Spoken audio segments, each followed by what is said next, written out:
O texto, ele diz assim, 1 João capítulo 4, versos de 1 a 6.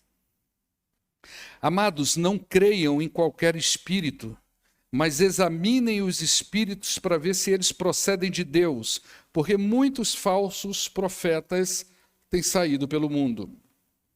Vocês podem reconhecer o Espírito de Deus deste modo. Todo espírito que confessa que Jesus Cristo veio em carne procede de Deus. Mas todo espírito que não confessa Jesus não procede de Deus. Esse é o espírito do anticristo, acerca do qual vocês ouviram que está vindo e agora já está no mundo. Verso 4. Filhinhos, vocês são de Deus e os venceram, porque aquele que está em vocês é maior do que aquele que está no mundo. Eles vêm do mundo... Desculpa, irmãos. Eles vêm do mundo. Por isso, o que falam procede do mundo e o mundo os ouve.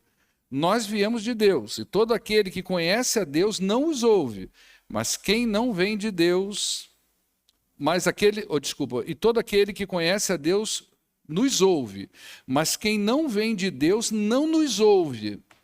Dessa forma, reconhecemos o espírito da verdade e o espírito do erro. Amém? Vamos orar ao nosso Deus? Vocês já viram que é tenso aqui agora, né? Porque vai... Botar uma gravata? Não é para tanto. Senhor, muito obrigado por essa oportunidade que a gente está aqui agora, de poder abrir a Tua Palavra, expor a Tua Palavra, aprender da Tua Palavra, Deus. Muito obrigado por isso. Isso é de um valor imensurável. Talvez nós aqui que temos toda essa liberdade não saibamos contemplar o valor dessa liberdade. Eu peço pelos nossos irmãos que estão em zona de conflito, ó Deus, famílias ucranianas, famílias russas, pessoas que estão vivendo luto da guerra, refugiados. Tem misericórdia, ó Deus. Fortalece o coração daqueles que se colocam à disposição de ajudar. Os nossos missionários, os crentes ali, ó Deus, que estão recebendo essas pessoas, estão oferecendo abrigo, alimento, roupa, ajuda. Que o Senhor fortaleça, ó Deus, esses corações para que estejam sempre a serviço do Senhor. Oramos pela paz, pedimos pela paz, clamamos pela paz. Eu peço também, ó Deus, pelos meus familiares lá no Rio de Janeiro, a família ali da minha mãe, com essa perda que tiveram agora, ó Deus, tem misericórdia e consola ali o coração dos meus primos e de todos os familiares ali envolvidos. Em nome de Jesus é que oramos hoje e sempre. Amém. Queridos, hoje a gente vai entrar no capítulo 4. Eu gostaria de inicialmente lembrar que João está fazendo novas elaborações daquilo que nós estamos chamando de as 3 provas das evidências do cristão verdadeiro. Uma coisa que eu tenho dito aqui é que o apóstolo João, ele é muito categórico nas coisas que ele fala. Com ele não tem meio termo. Você vai ver que no decorrer do processo aqui, vai ter um momento que eu vou falar para você assim, eu vou falar como se João estivesse falando. Se eu lembrar disso, eu vou usar essa terminologia. Então, ele está como que voltando. Então, eu vou mostrar para vocês os paralelos dos versículos, para você entender onde ele falou disso a primeira vez, aonde ele está falando pela segunda vez, e ele vai falar uma terceira vez ainda. Tá? Então, por exemplo, a prova da obediência, ou a prova moral, ele falou lá no capítulo 2, dos versos de 3 a 6, e depois ele falou no capítulo 2, verso 28, até o capítulo 3, verso 10. São 2 textos paralelos. É claro que se você colocar um do lado do outro, para você visualizar, você vai ver que cada vez que ele elabora uma prova, mais uma vez, ele acrescenta alguma coisa a mais. Obviamente, eu não vou falar desses acréscimos aqui, porque senão vai ficar muito extenso. Do capítulo 2, verso 7... até o 11, ele fala da prova do amor, a prova social. E ele volta a falar nessa prova no capítulo 3, dos versos 11 ao verso 18. Então, são dois paralelos, novamente, que ele está falando do mesmo assunto, só que acrescentando uma coisa aqui e outra ali. Depois, ele fala da prova da fé, a prova doutrinária. Ele falou disso no capítulo 2, verso 18 até o 27. E agora ele volta nesse mesmo tema no capítulo 4, que é o que nós estamos vendo agora, não é? Até o verso de número 6. Então, é só para você entender os paralelos. Ele está falando pela segunda vez a mesma coisa, tá certo? Mas ele está acrescentando alguns dados que vai ajudar a gente a compreender o texto. Depois do capítulo 4, verso 7 em diante, talvez até dos 7 seguintes, eu não anotei aqui exatamente até onde, ele vai retornar pela terceira vez a essa tríade de provas. Só que agora ele vai interrelacionar essas provas. Ele vai pegar uma e vai mostrar a relação que ela tem com a outra. Tá? Então, isso mostra para nós o interesse de João em ensinar a igreja a se proteger dos falsos mestres e dos ensinos cuja origem, como ele mesmo já falou em textos anteriores, não tem origem divina. Para João, a coisa funciona da seguinte forma: ou ela vem de Deus ou ela vem do diabo. Não tem meio termo. Para João, ou é o Espírito de Deus que está falando, ou é o espírito do anticristo. Então, se ele tivesse sentado aqui agora, como vocês estão, me ouvindo falar, para ele só tem duas concepções da coisa. Ou esse homem fala em nome de Deus, ou ele fala em nome do diabo. Não tem um meio termo, ele é muito categórico na fala dele. Tá? A pergunta que eu me faço nesse momento é: seria importante para nós hoje essas provas que João está dando àquela igreja? Justifica as preocupações de João em relação à saúde espiritual, aos ataques dos falsos mestres dentro da igreja? Isso justifica nos dias atuais? Essa carta, ela tem relevância para nós hoje? E eu vou dizer para você a resposta, como eu já antecipei, para mim ela tem muita relevância. Talvez mais do que nos dias em que ela foi escrita. O falso ensino, ele está entranhado no meio da igreja. Os falsos crentes, eles estão infiltrados no meio da igreja. E o discernimento, ele é fundamental para a saúde espiritual da igreja. Então, a carta de João, ela é extremamente necessária para os dias de hoje. Nós precisamos, nos dias de hoje, de homens de Deus que sejam claros e pontuais como João. João talvez fosse um pregador insuportável para os dias de hoje. Se esse homem fosse pastor de uma igreja hoje, talvez o ministério dele fosse um ministério insuportável. Mas nós precisamos de homens assim, que sejam pontuais. Não é tempo de ocultação de erros. Nós não podemos perder tempo com isso. Jesus está voltando. Eu não quero aí aterrorizar você com guerras e rumores de guerras, como a gente está vendo aí na televisão, mas nós temos vários indícios que nós estamos cada vez mais caminhando para o final. Você sabe o que é uma guerra nuclear? Você sabe quantos mísseis nucleares tem no mundo? É muita coisa. O que tem em posse dos Estados Unidos, que é quase 2.000 unidades, se eu não me engano, o que tem em posse da Rússia, se esses homens começam a apertar botão, você tem noção que o mundo europeu, oriental, quase que acaba? Só fica o Brasil mesmo e a rapaziada da Argentina aqui de baixo, não é? Para a gente controlar o que sobrou. Já pensou o mundo na mão da gente? Que doideira que ia ser! A gente ia acabar com tudo, é verdade ou não é? Mas é uma coisa catastrófica, é uma coisa apocalíptica o que nós estamos falando aqui. Não é? Então a gente precisa, não é tempo de ocultação de erros, não é tempo de ficarmos administrando espíritos mundanos dentro da igreja de Cristo em nome de uma política de boa vizinhança. Não é tempo disso. Nós precisamos de fato identificar, nós precisamos tratar e nós precisamos evidenciar aquelas coisas que são de Deus e o que não é. Então não é tempo de, em nome da boa amizade, da política, isso fica muito bonitinho no papel, mas não é tempo de administrarmos dentro da comunidade cristã, eu não falo isso só por essa igreja, mas eu falo de todas as igrejas, espíritos que não são espíritos de fato que vêm de Deus, que às vezes traz confusão, traz tititi para a igreja, traz tormento para a igreja, traz briga entre pessoas e não edifica nada. Não edifica absolutamente nada. Não é? Então, hoje a gente está falando aqui da prova doutrinária, ou seja, o que eu sei e confesso sobre Jesus Cristo, isso vai definir a minha identidade cristã. Então nós vamos dividir o conteúdo de hoje em duas partes. A primeira tem a ver com quem ensina, tá? Ou seja, qual a origem do ensino e de onde ele vem. Essa é a primeira parte do texto. Quem é que está falando? O que ele está ensinando? Qual que é a origem? Quem é essa pessoa?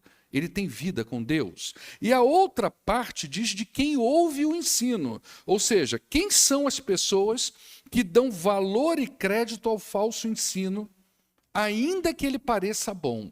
Porque o texto, ele não vai falar só de quem ensina, ele vai falar também de quem recebe. E a prova doutrinária agora trabalhada por João aqui, nessa seção do texto, ela vai revelar o caráter de ambos. Quem é que ensina e quem é que dá ouvido a isso? Quem é que acolhe esse ensino? Eu, quando estava preparando esse texto aqui, eu tive muito déjà vu, então eu falei para a Marina, eu devo ter pregado isso aqui já em outro momento aqui na igreja, não sei quando e como, mas eu tive muito déjà vu. Já preguei isso aqui? Está marcado? Então, eu tive muito déjà vu, fui no meu computador procurar mensagem, não achei, até falei para a Marina, quando a gente não é organizado, a gente gasta energia, eu podia sacar a mensagem, fazer uns acréscimos e trazer, né? Mas tive que escrever tudo de novo, né? Então, mas eu tive muito déjà vu aqui, então realmente aconteceu. Então vamos lá o texto. Olha o que o texto diz. Amados, não creiam em qualquer espírito, mas examinem os espíritos para ver se eles procedem de Deus, porque muitos falsos profetas têm saído pelo mundo. Então, o que é o verso 1? O verso 1 é uma advertência ao discernimento. Os leitores dessa carta, eles não deveriam ser crédulos e ingênuos em relação a tudo que era dito para eles em nome de Deus. Então a pessoa chegava lá dentro da comunidade, falava uma coisa em nome de Deus, tinha um ensino bonitinho, tinha um tom de voz arrumadinho, e aí eles já eram crédulos o suficiente, ingênuos o suficiente para dizer, esse aí vem em nome de Cristo. Não é? Então, é possível até que naquela época, né, a gente olhando pelo lado do gnosticismo que era presente, e da filosofia e mentalidade grega e até romana, né, desse misticismo que vem dessas duas nações também, é possível que fenômenos iguais àqueles que a gente vê hoje, como profecias, línguas estranhas, revelações, que essas coisas também tivessem presente lá na época da comunidade de João. Não é? Então, esses fenômenos sobrenaturais, vamos botar isso entre aspas, impressionavam pessoas, principalmente aqueles que ainda não tinham raízes na fé cristã.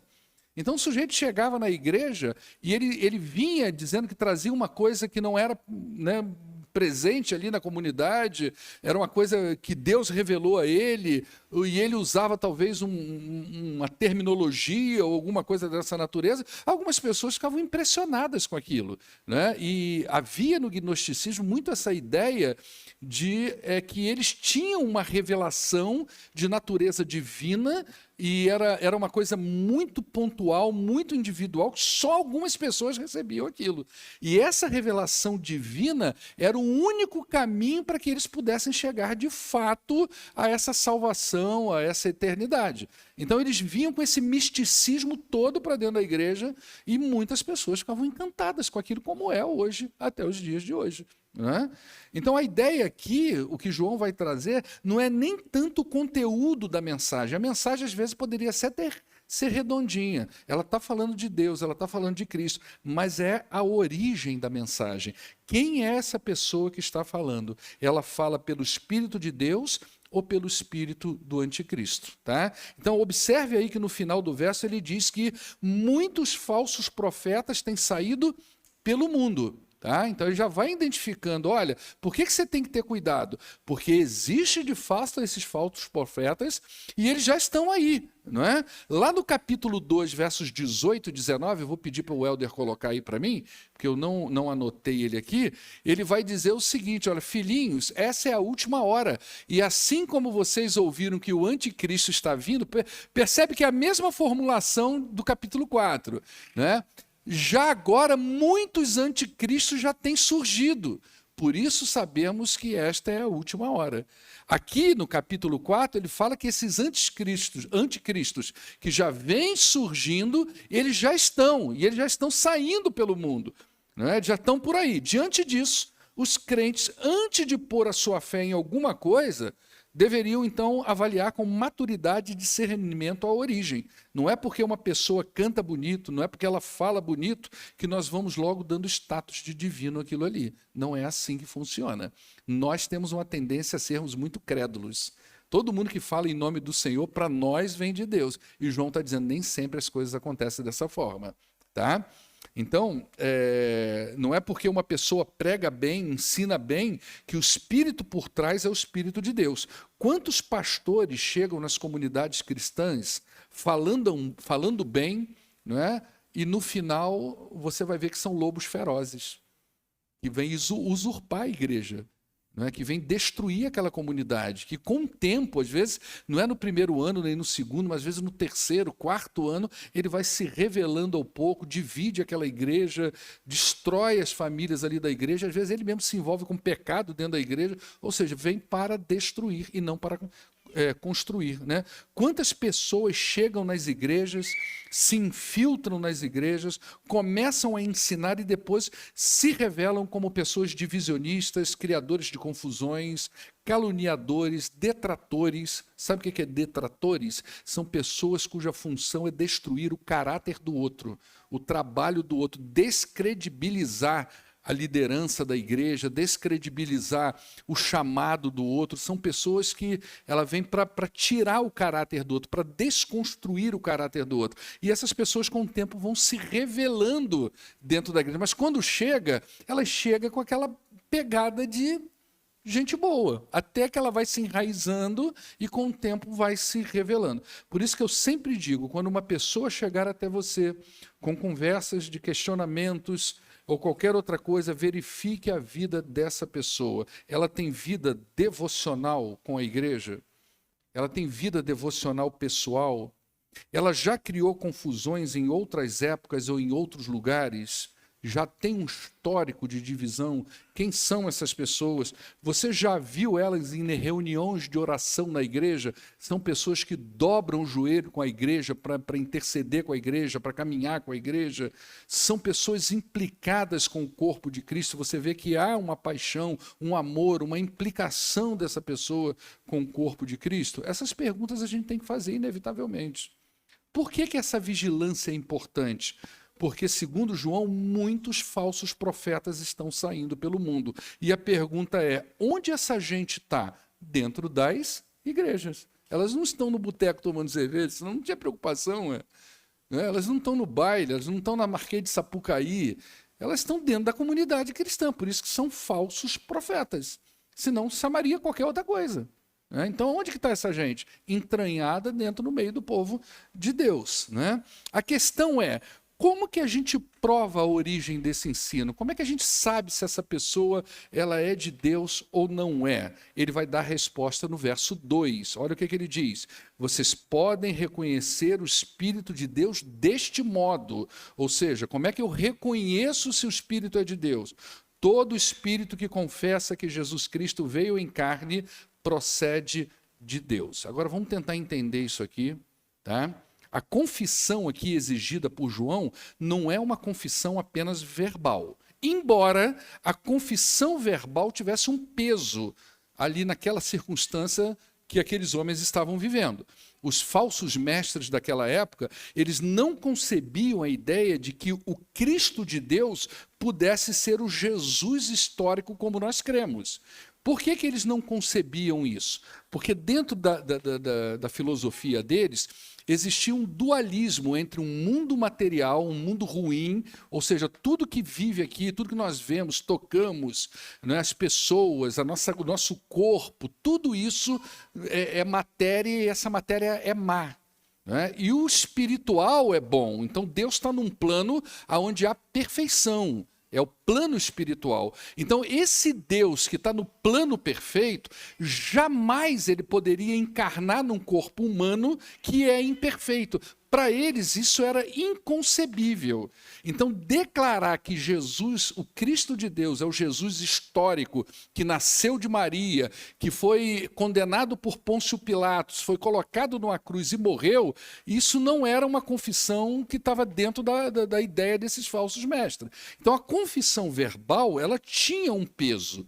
Então, confessar, não é, que Jesus veio em carne seria o mesmo que aceitar a encarnação do Verbo. O Antônio vai falar um pouco disso no domingo de manhã, né? É o mesmo que aceitar a encarnação, tá? Entretanto, confessar é mais amplo. Olha como confessar é mais amplo. Eu faço uma pergunta para você, Marcelo, essa é para ti, hein? Será que a gente pode aprender alguma coisa com Satanás? O que você acha? Você acha que Satanás pode ensinar alguma coisa boa para a gente? Você acha, Vitor?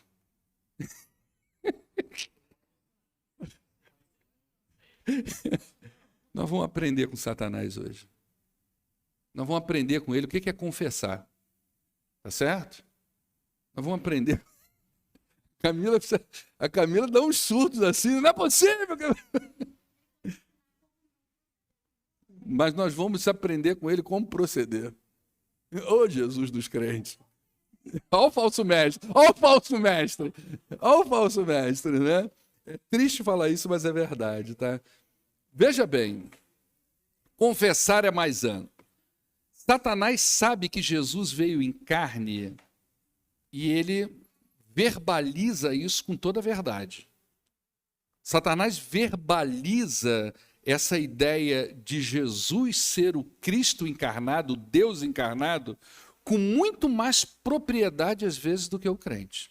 Então, olha o que diz Marcos, capítulo 1, verso 24, quando Jesus tem um encontro com espíritos malignos. Olha o que o espírito maligno fala para Jesus. O que queres conosco, Jesus de Nazaré? Vieste para nos destruir? Eu sei quem tu és, o Santo de Deus. Olha a profissão verbal de Satanás. A profissão do diabo nesse texto é real. É estranho o que eu vou falar, mas quem dera que os crentes tivessem a mesma profissão que ele.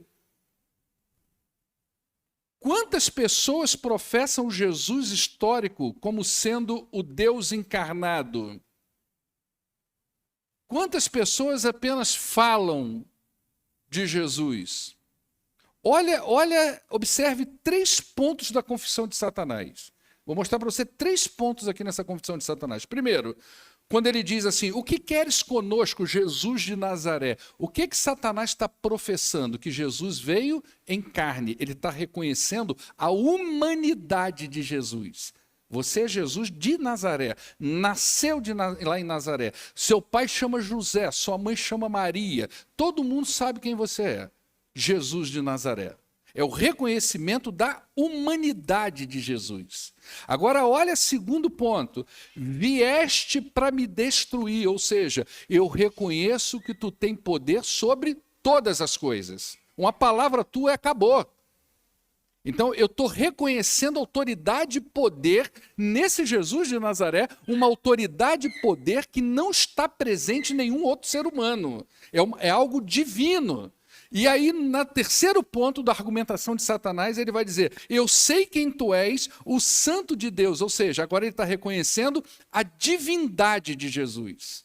Ele está reconhecendo a verdadeira identidade de Jesus. Jesus não é apenas o Jesus de Nazaré. Ele é o Santo de Deus. Ele é o próprio Deus encarnado. Então veja que a profissão de Satanás, a profissão verbal, ela vem carregada daquilo que de fato deveria ser a nossa profissão em relação ao Senhor Jesus Cristo. Satanás nos ensina a confessar Jesus como Cristo encarnado, como Deus encarnado. Olha só o texto de Marcos capítulo 3, verso 11. Sempre que os espíritos imundos o viam, prostravam-se diante dele e gritavam, tu és o Filho de Deus. Olha só. Então, a profissão verbal de Satanás, ela é uma profissão que traz a realidade de Jesus. E é nesse sentido que a gente tem que professar Jesus que veio em carne. Ou seja, eu reconheço o Jesus humano, o Jesus histórico, eu reconheço a autoridade e o poder divino que tem sobre ele, e eu reconheço a divindade dele, ou seja, ele de fato é o Deus encarnado. A partir da certeza dessa encarnação, ou seja, quando eu tenho essa visão completa da encarnação de Deus, que é um dos pilares da nossa fé, o salvo, então, diferentemente de Satanás, tá? Ele responde isso confessando Cristo com adoração, devoção, obediência e santidade de vida. Entendeu o que é confessar Jesus veio em carne? Como que a coisa é ampla? A partir do momento que eu reconheço a humanidade dele, a autoridade e poder dele e a divindade dele, como é que o santo responde a isso? Como é que o salvo responde a isso? O diabo não responde com adoração, ele não responde com serviço ou obediência, ele não responde com devoção, ele não responde com santidade de vida. Pelo contrário, ele responde com rebeldia e medo e tremor. O crente não, ele responde com adoração. Então, essa ideia de uma profissão é uma profissão bem mais ampla. E é assim, segundo João, que você identifica o verdadeiro profeta. Não tem a ver apenas com o que ele fala, mas tem a ver com a vida dele. É assim que nós identificamos um crente. Não é só com o tom da sua voz, o seu poder de argumentação. Não é isso, não é assim que nós identificamos uma pessoa que diz, eu sou um crente em Jesus. Nós vamos precisar passar ele nessa peneira da profissão e da confissão de Jesus Cristo como sendo Deus encarnado. O contrário também é verdadeiro. Por isso que ele vai dizer aí no verso 3, mas todo espírito que não confessa Jesus, que não confessa Jesus, não procede de Deus. Esse é o espírito do anticristo, acerca do qual vocês ouviram que está vindo e agora já está no mundo. Então, o que é o verso 3? É o contraponto do verso 2. Ao mesmo tempo que é verdade a confissão, é verdade também aqueles que não confessam daquela forma. Então, aquele que não faz a confissão conforme nós expomos aqui no verso anterior, o espírito que está nele não é o espírito de Deus. É assim que se João tivesse aqui, ele ia pregar para vocês. Tá certo? Era desse jeitinho que ele ia falar. Se não professa daquele jeito, não tem o Espírito de Deus. Para João não há meio termo. É verdadeiro ou falso, é Deus ou é o diabo. Então, se João estivesse aqui hoje, lendo a sua própria carta e pregando a sua própria carta, era desse jeito que ele ia pontuar a questão aqui para nós. Então, o anticristo, de fato, ainda não estava presente, mas o seu espírito, ou seja, a mesma volição dele, o agir dele, ou semelhante a ele, já estava presente no mundo, né? Então, o que não confessa é aquele que desconstrói a fé cristã. O seu ensino não tem o propósito de fortalecer os crentes, mas de derrubar a igreja de Cristo. Então, essa é a parte de quem ensina, e nós temos que olhar muito bem isso, tá? Eu tenho, sei lá, 30 anos de conversão, sei. Nasci na igreja, mas me converti só com 22 anos de idade. Eu já vi muita gente pegar púlpito e falar com mel nos lábios, mas o coração está cheio de fel e amargura e com poder de destruição. Já vi muito isso. Já vi igreja escolher entre dois sem saber aquele que não vem de Deus, mas ela não sabe. Porque não há coisa mais doce aos ouvidos de uma congregação do que uma mensagem açucarada. Amém? Amém? A Marina gosta. No domingo ela achou que a minha mensagem derrubou a igreja. Né? Tremeu, né? Como é que foi? Abalou, sacudiu. Ela me pegou aqui, me agarrou no final do culto do domingo e falou, mas essa mensagem sacudiu. Eu falei, ó glória, até é moto do Senhor. O chão vai tremer, né? Então, não tem coisa melhor que os crentes gostam de ouvir que uma mensagem doce, não é verdade? Mas nem sempre esse mel é um mel que vem dos céus. A gente tem que avaliar a vida e o caráter das pessoas. Dos versos 4 a 6, João vai falar agora de quem ouve essa mensagem distorcida, que o problema não está só em quem fala, mas é quem acolhe isso no coração. Quem pega isso e coloca lá dentro de si e faz daquilo uma verdade para ela? Por que ela aceita isso? Né? A questão não é só o caráter de quem fala, mas quem ouve e aceita como verdadeira ou falsa, não é? Que espírito é esse também? Então vamos lá, a segunda parte do texto, verso 4 diz assim: filhinhos, vocês são de Deus e os venceram, porque aquele que está em você é maior do que aquele que está no mundo. Veja bem que João começa chamando eles de filhinhos. Ele já fez isso em outras partes da carta, a gente já viu isso. É uma indicação de que essa palavra é para os crentes. Ele está se dirigindo àqueles que de fato são convertidos à fé cristã. Tá? Os verdadeiros crentes, ele vai dizer, são de Deus e por isso eles já venceram. Já venceram porque o conhecimento que eles têm é o conhecimento verdadeiro do Evangelho. Aquilo que é desde o princípio, que ele já disse em outras partes. Então, esse conhecimento que ele tem verdadeiro torna ele vencedor em relação a esse ensino falso. O espírito de engano, ele não prevalece sobre o espírito de Deus. O espírito da mentira não vai prevalecer sobre o espírito da verdade. Então, os verdadeiros crentes, eles chegaram ao conhecimento dessa verdade e eles não são enganados por qualquer discurso, por mais bonito e coerente que pareça. O espírito de Deus está ali no coração dele. E o Espírito de Deus, né, humanizando essa palavra, é como se fosse um antivírus, que os protege dessas coisas. Né? Ele pode ouvir, ele pode tutibiar, mas no fim ele vai ter discernimento de ver o que de fato está rondando ele, o que de fato está chegando aos seus ouvidos.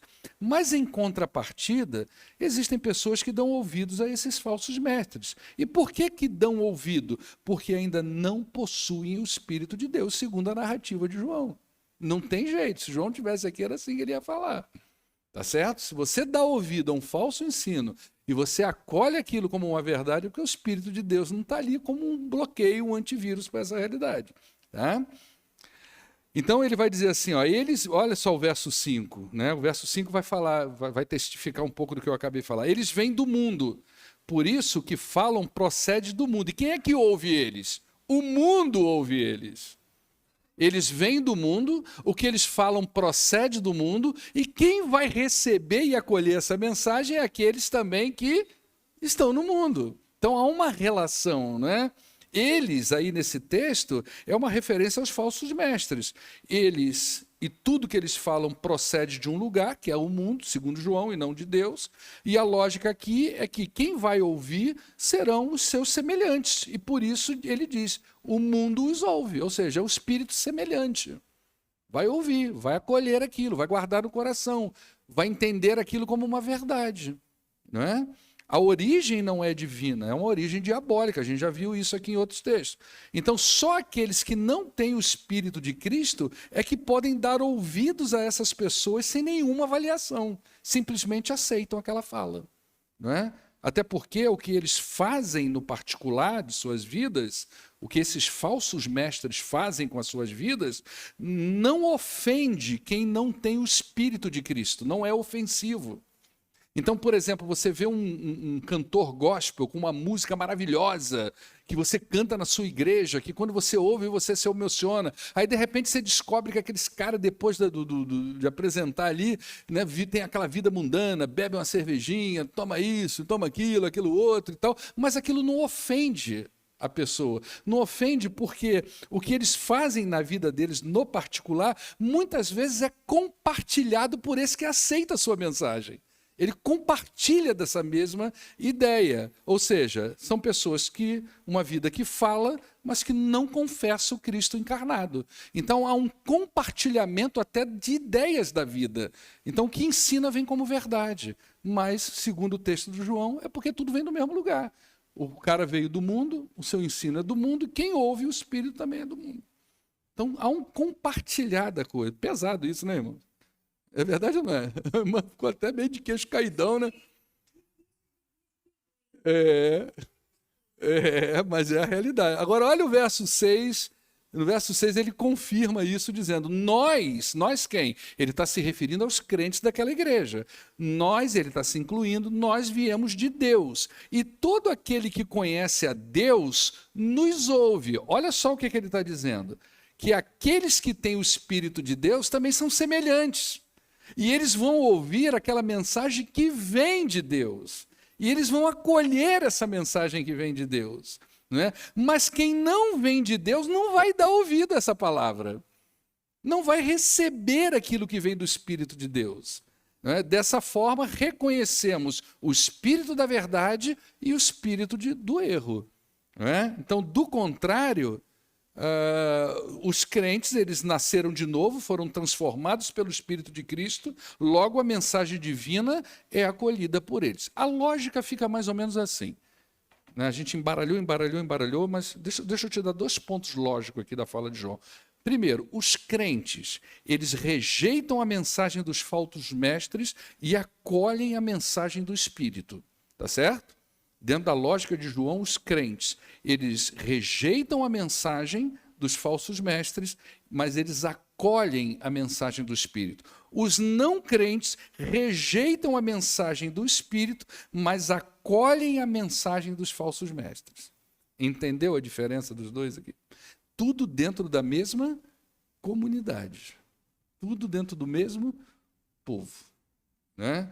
Dessa forma, reconhecemos, diz João, o espírito da verdade e o espírito do erro. Né? Observe que esse texto separa não só quem ensina o erro, mas aqueles que emprestam seus ouvidos para ouvir os falsos mestres. Ou seja, o espírito do erro pode estar presente tanto em quem fala, como em quem empresta o seu ouvido para ouvir. Como é que a gente conclui isso? Né? O que é que eu aprendo dessa miscelânea de informação que nós temos aqui? Primeiro, a mensagem de João ela é muito necessária nos dias de hoje. Os crentes eles são muito crédulos e essa ingenuidade espiritual pode estar sinalizando uma questão maior, a necessidade de conversão. O crente ele não pode ser ingênuo de tudo, Jesus já disse isso, você tem que ser simples como a pomba, mas prudente como a serpente. O Espírito de Deus não dá essa ingenuidade da gente sair crendo em qualquer coisa, não é assim que funciona. A pessoa vai para a internet, fala palavras bonitas, tem 2 milhões de visualizações, o crente vai e pega aquilo, faz post, bota... Gente, cuidado. Como João está dizendo aqui, muitos falsos mestres têm saído pelo mundo. Então tem que tomar muito cuidado. Eu aprendo aqui que nós não devemos pôr a nossa fé sem a gente avaliar as origens. Nem tudo que tem aparência bíblica, que é dito por homens, vem de Deus. Satanás também usa palavras bonitas. E as palavras dele são tão doces que convenceu Eva naquele fruto proibido lá. Olha o rebu que deu. Né? As palavras de Satanás são palavras doces. Ele tem palavra de argumentação, ele sabe argumentar. A gente tem que tomar cuidado. Precisamos de atenção quanto ao que nós pronunciamos e ouvimos. O crente, ele não deve emprestar a sua boca e seu ouvido para o diabo. Cuidado com isso. Às vezes a gente está dentro da igreja, é um que senta do lado da gente, começa a falar um monte de coisa, e a gente acolhe aquela palavra, põe dúvida no ministério, põe dúvida das pessoas, gera conflito de relacionamentos, e muitas pessoas dentro da igreja vão revelando seus corações à medida que vão aderindo àquilo. Não é isso que Paulo fala? Quando ele disse, se não me engano, lá em 1 Coríntios, que é necessário que haja esses conflitos dentro da igreja, porque nesses conflitos se revelam os verdadeiros corações. Então não há nada mais revelador do que quando nós estamos vivendo momentos, às vezes, turbulentos, porque os corações se revelam. Não é? Então a gente precisa tomar muito cuidado com isso. Não é? E eu aprendo, por último, que eu preciso confessar Jesus com a minha vida, e não apenas com as minhas palavras. Satanás fez uma coisa muito interessante, ele confessou a verdade sobre Jesus, mas foi só de palavras. Ele reconheceu a humanidade de Jesus, ele reconheceu a autoridade e a divindade, ele professou isso publicamente, mas ficou aí. Nós somos encorajados não só a reconhecermos que Jesus, o Jesus que nós professamos como Deus, é o Jesus histórico, nascido de mulher, da Virgem Maria, foi condenado por Pôncio Pilatos, foi morto na cruz, ressuscitou o terceiro dia, como também nós respondemos a isso com adoração, com devoção, com obediência e com santidade de vida. Isso é o ciclo da nossa confissão. Não é só Jesus é o Senhor, até Satanás fala, mas é algo mais, é um passo maior do que isso. É uma vida diante do Senhor, é uma vida que confessa.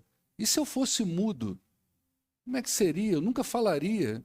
Jesus Cristo veio em carne, mas a minha vida poderia falar, a sua vida poderia falar por você. E isso é que a Bíblia está nos encorajando a fazer, a confessarmos Jesus com a nossa vida. Amém?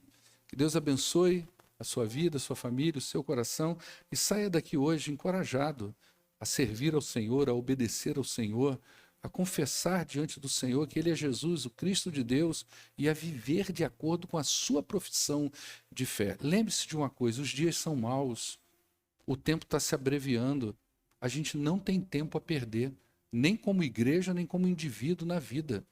Os dias são maus, eles estão abreviando, e nós precisamos viver o evangelho bíblico com a nossa vida, com a nossa família. Vamos orar ao nosso